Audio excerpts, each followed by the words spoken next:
నుంచి ఏర్పాటు చేసినటువంటి వాటిని 58:42 రేషియోలో పంచాలి అని చెప్పి ఆయన తీర్పు ఇచ్చిన ఆనాడు అధికారంలో ఉన్నటువంటి చంద్రబాబు నాయుడు గారి ప్రభుత్వం దానిని సరిగ్గా పట్టించుకోకుండా కేంద్ర ప్రభుత్వంలో తెలుగుదేశం తరఫున 2 మంత్రులు ఉన్నప్పటికీ కూడా దాన్ని అమలు చేయడానికి డివిజన్ బెంచ్ సమర్థించిన తర్వాత కూడా హోమ్ డిపార్ట్మెంట్ లో ఒక అసిస్టెంట్ సెక్రటరీ ఆ ఆస్తులని తెలంగాణకే చెందాలని చెప్పించిన ఆర్డర్ మార్పించకుండా వ్యవహారం చేసిన పరిస్థితులు తీవ్రమైన నష్టం జరగటం కానీ అట్లాగే ఒక మేజర్ పోర్టు ఇవన్నీ చేయకపోగా విశాఖపట్నం స్టీల్ ప్లాంట్ కూడా అమ్ముతామంటే మొన్ననే శర్మల్ గారు ఇతర పెద్దలందరూ కూడా వెళ్లి విశాఖపట్నం స్టీల్ ప్లాంట్ ని ఎట్టి పరిస్థితుల్లోనూ కూడా ప్రైవేట్ చేయము అనేటటువంటి హామీ ఇచ్చి అట్లాగే మన రాష్ట్రానికి సంబంధించిన అనేక అంశాలు వారు హామీ ఇచ్చినటువంటి నేపథ్యంలో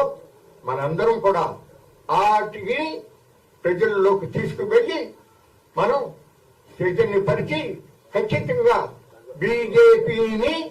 బీజేపీకి ప్రత్యక్షంగా లేక పరోక్షంగా మద్దతు ఇస్తూ దాదాపు వారికి ఊడియం చేస్తూ రాష్ట్ర ప్రజలకు కూడా జరుగుతూ ఉన్నటువంటి నేపథ్యంలో వీటికి వ్యతిరేకంగా ప్రజల్ని సంఘటనపరిచి పోరాటం చేసే లక్ష్యంతో ఈనాడు ఏర్పాటు చేయబడింది.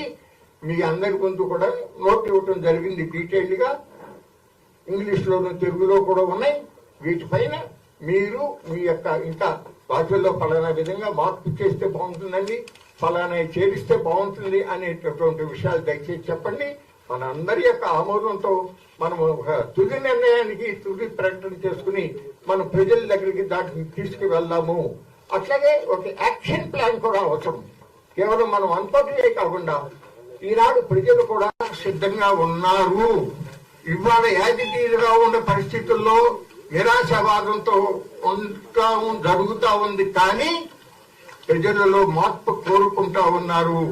ఈ రాష్ట్ర ప్రజలు మార్పు కోరుకుంటా ఉన్నారు. మీరు కనుక ఈనాడు జాగ్రత్తగా అబ్జర్వ్ చేస్తే దేశ స్థాయిలో కూడా ఉత్తరాది రాష్ట్రాలలో కూడా అక్కడ కూడా మార్పు వస్తా ఉంది. మోడీ బీజేపీ నుంచి ఇతర పార్టీలకి ప్రత్యేకంగా కాంగ్రెస్ పార్టీలోకి వస్తా ఉన్న పరిస్థితులు చూస్తున్నారు. చాలా మంది మేము చిన్న వయసు నుంచి కాంగ్రెస్ వ్యతిరేకతతో పెరిగిన వాళ్ళం అయినప్పటికీ కూడా అట్లాగే పార్లమెంట్ లో ఉన్నప్పుడు ఒకసారి రాజీవ్ గాంధీ గారి ప్రధాని, ఒకసారి పివి నరసింహారావు గారి ప్రధాని, మరి ఎంతో పోరాటం చేశాం. కానీ ఈ 10 ఏళ్లలో మోడీ ప్రభుత్వం తీసుకున్న నిర్ణయాలు, వాళ్ళు వ్యవహరిస్తా ఉన్న తీరుతెన్నులు చూస్తే కాంగ్రెస్ ఆ పెద్దలందరికీ కూడా చేతులెత్తి దండం పెట్టాలని అనిపిస్తుంది. 100 రెట్లు నిర్వహించి కనిపిస్తా ఉన్నటువంటి నేపథ్యంలో సామాన్య ప్రజానీకానికి కూడా మన రాష్ట్రానికి సంబంధించి తిరిగి ఆంధ్రప్రదేశ్ రాష్ట్రం అక్షర క్రమంలోనే కాకుండా మళ్ళీ అభివృద్ధి పదంలో కూడా ముందు ఉండాలి అనేదంటే ఖచ్చితంగా ఇండియా కూటమిని అధికారంలోకి తీసుకురావాల్సిన అవసరం ఉంది. ఆ ఇండియా కూటమి అధికారంలోకి వచ్చేదానికి ఆ పార్టీలకు చెందినటువంటి నాయకులు, కార్యకర్తలతో పాటుగా అనేక ప్రజా సంఘాలు, పౌర సంఘాలు అందరూ కూడా రెడీగా ఉన్నారు. వాళ్ళందరినీ కలుపుకెళ్లాల్సిన అవసరం ఉంటుంది. అందులో ప్రధానమైన భూమిక మన అమ్మాయి ఆంధ్రప్రదేశ్ కాంగ్రెస్ కమిటీ అధ్యక్షురాలు మన శర్మల గారు, మరి రాజశేఖర్ రెడ్డి గారి కుమార్తెగా ఈనాడు ఏపీసీసీ ప్రెసిడెంట్ గా అనేక విషయాల్ని చక్కగా రాష్ట్రానికి సంబంధించి కానీ కేంద్రానికి సంబంధించి కానీ ఆవిడ మాట్లాడుతూ ఉన్నారు. ప్రజలలో మళ్ళీ నిశ్చయంగా ఉన్నటువంటి పరిస్థితి నుంచి మార్పు వస్తా ఉంది. ఆ మార్పు ఇంకా రాబోయే రోజుల్లో తీవ్రతరం అవుతుంది. ఖచ్చితంగా ఆంధ్రప్రదేశ్ రాష్ట్రంలో కూడా అధికార మార్పిడి జరుగుతుందనే పరిపూర్ణమైన విశ్వాసం ఉంది.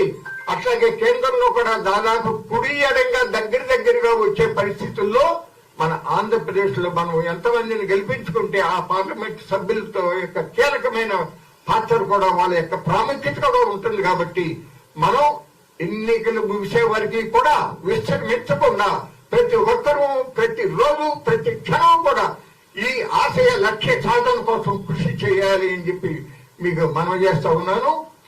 తర్వాత మనం అందరం కూడా ఒక ఈ కనీస ఎజెండా గురించి సలహాలు చెప్పండి. దాన్ని ఏమన్నా చేర్పులు మార్పులు చేయాలంటే చేద్దాం. మీ ముందు ఉన్న దానికి తోడు దాంట్లో 4 లేబర్ కోడ్లను రద్దు చేయాలనేది కలపాల్సిన అవసరం ఉంది. అట్లాగే ఇంకేమన్నా మీరు మంచి సజెషన్స్ అవి ఉంటే చెప్పండి. విద్యా వైద్య రంగాలకు సంబంధించి కూడా అవి కూడా కాంగ్రెస్ పార్టీ చక్కగా కొన్ని నిర్ణయాలు చేసే ఉంది. తర్వాత మన ఏబిసిసి ప్రెసిడెంట్ గారు శ్రీ షర్మిల గారిని మాట్లాడమని కోరుతా ఉన్నాను. బాబు మీరు తర్వాత 1 o'clock ప్రెస్ మీట్ ఉంటుందమ్మా, అప్పుడు రండిగా అందరం కలిసి భోజనం చేసిన తర్వాత ప్రెస్ మీట్ చేసుకుందాం. ఓకే, అభ్యంతరం లేదు కదా? థ్యాంక్ యూ, ధన్యవాదాలు. లైన్ లో ఉండండి బాబు. ఈ వైరు కొద్దిగా ముందుకు లేకండి.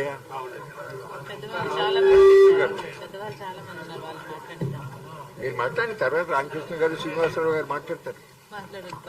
మేము ఎప్పుడు మాట్లాడుతూ ఉంటాం, మీకోసం చూస్తున్నారు జనం. మాట్లాడుతుంది మాట్లాడు.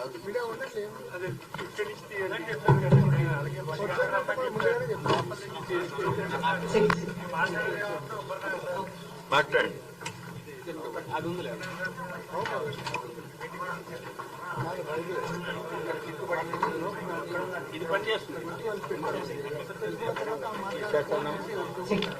మాట్లాడండి.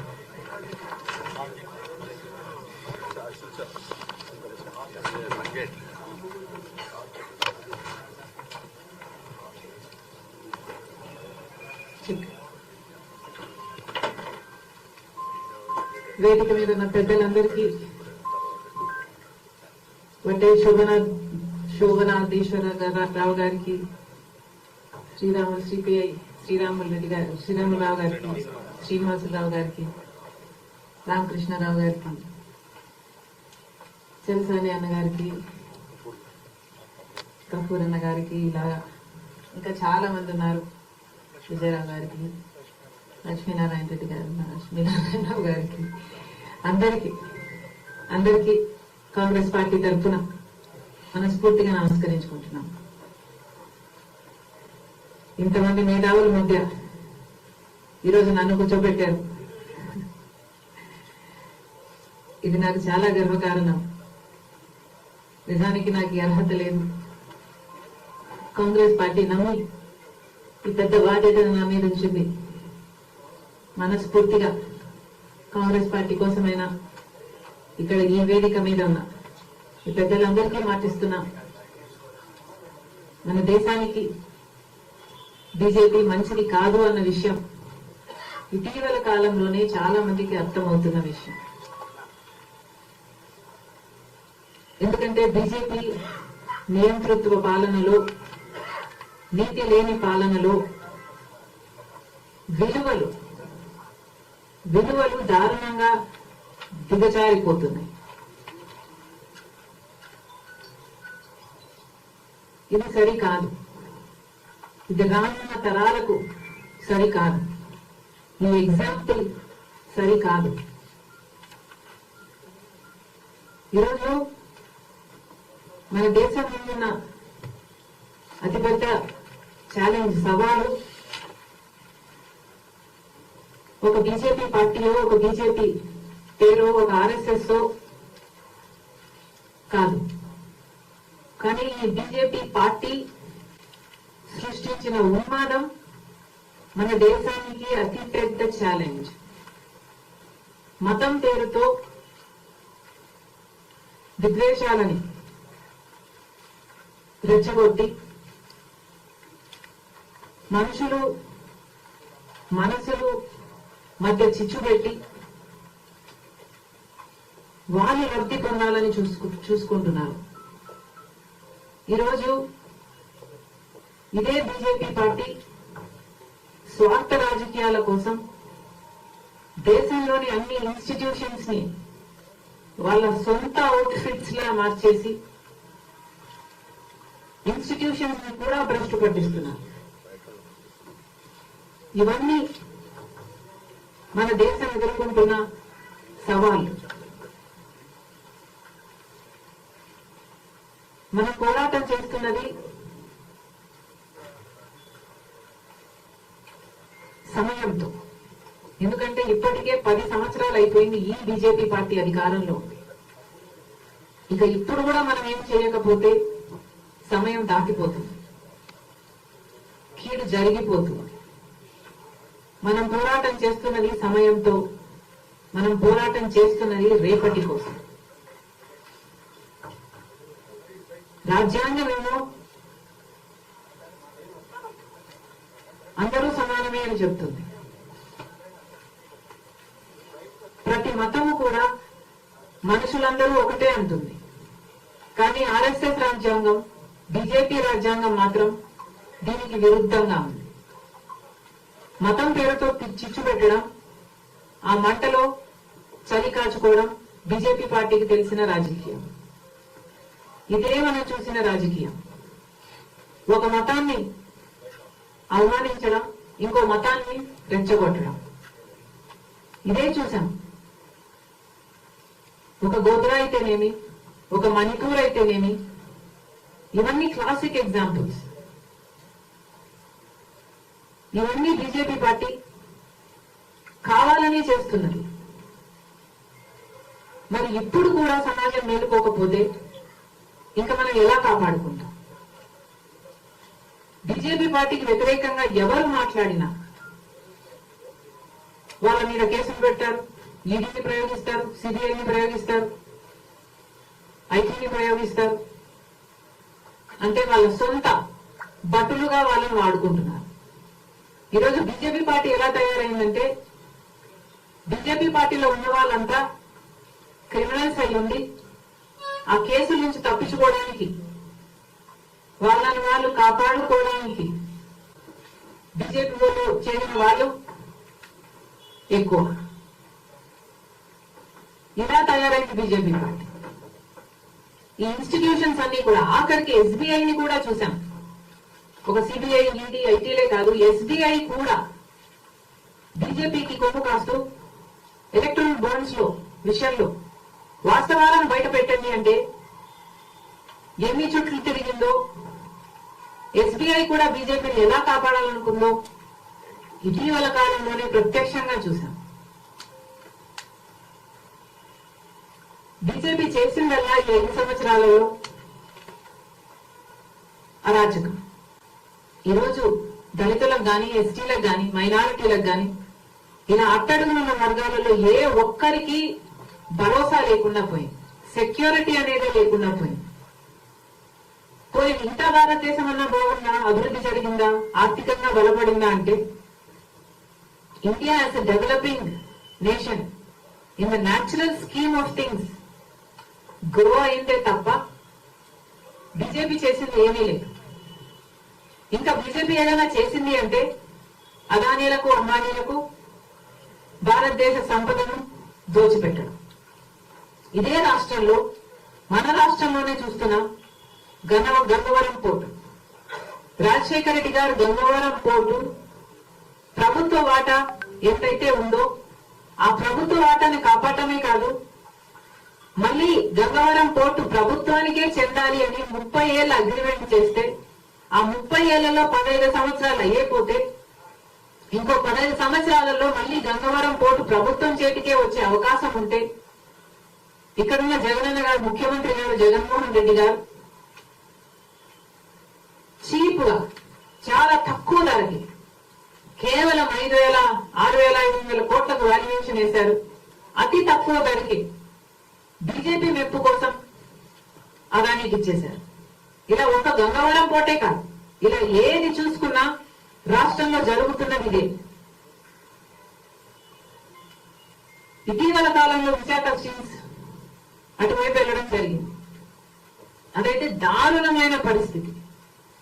రాష్ట్రానికి తలమానికమైన విశాఖ స్టీల్స్ ను కూడా ఈరోజు ప్రైవేటైజ్ చేయడానికి వెనుకాడటం లేదు కేంద్ర రాష్ట్ర ప్రభుత్వాలు. అంటే ఇది ఎంత సిగ్గుచేటు, ఎంత సిగ్గుచేటు.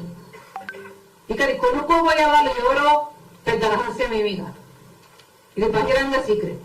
ఏ అదానియో, ఏ అంబానీయో వీళ్ళకే అమ్ముతారు. బీజేపీ అడిగింది ఆలస్యం కాదు, వాళ్ళకి ఏ పదవులు కావాలంటే ఆ పదవులు ఇస్తున్నారు. జగన్మోహన్ రెడ్డి గారు రాజ్యసభ అంటే రాజ్యసభ, టీటీడీ అంటే టీటీడీ, ఏది అడిగితే ఎందుకు అని అడుగుతున్నాం. అసలు మన రాష్ట్రానికి ఏం చేశారు అని వంగి వంగి సలాములు చేస్తున్నారో పాలకపక్షమైన ప్రతిపక్షమైన జనాలకు సమాధానం చెప్పాల్సిన అవసరం లేదా? ప్రత్యేక హోదా ఆంధ్ర రాష్ట్రానికి ఊపిరి లాంటిది. ప్రత్యేక హోదా లేకపోతే 10 సంవత్సరాలుగా మనం ఒక్క అడుగు కూడా ముందుకు వేయలేకపోయాం. ఇది రాష్ట్ర ప్రజలందరికీ తెలిసిన విషయం. కానీ ప్రత్యేక హోదా ఇంతవరకు రాలేదు. అంత ముఖ్యమైన అంశం అయినప్పటికీ కూడా ఆ రోజు కాంగ్రెస్ పార్టీ 5 సంవత్సరాలు ప్రత్యేక హోదా అంటే ఆ రోజు చంద్రబాబు గారు చెప్పిన మాట, మాకు 5 సంవత్సరాలు సరిపోదు, 15 సంవత్సరాలు అన్నారు. అదే వేదిక మీద ఉన్న మోడీ గారు 10 సంవత్సరాలు ఇస్తాము అని మాట ఇచ్చారు ఆంధ్ర రాష్ట్ర ప్రజలకు తిరుపతి సాక్షిగా. 10 సంవత్సరాలు అయ్యే పోయింది, ఇంతవరకు ప్రత్యేక హోదా అయితే రాలేదు. ప్రత్యేక హోదా వస్తే ఎన్నో పరిశ్రమలు వస్తాయి, ఉద్యోగాలు వస్తాయి, అభివృద్ధి జరుగుతుంది. ఇవన్నీ తెలిసినప్పటికీ కూడా మొదట 5 సంవత్సరాలు ముఖ్యమంత్రిగా ఉన్న చంద్రబాబు గారు అయితేనేమి, ఇప్పుడు 5 సంవత్సరాలుగా ముఖ్యమంత్రిగా ఉన్న జగనన్న గారు అయితేనేమి, ఇద్దరు ప్రత్యేక హోదాను తాకట్టు పెట్టారు. అసలు ఆంధ్ర రాష్ట్రానికి చెందాల్సిన హక్కులన్నీ కూడా తాకట్టు పెట్టారు. ఈరోజు మన రాష్ట్రం అయితే అభివృద్ధికి నోచుకోలేదు అంటే కారణం ఎవరూ కాదు.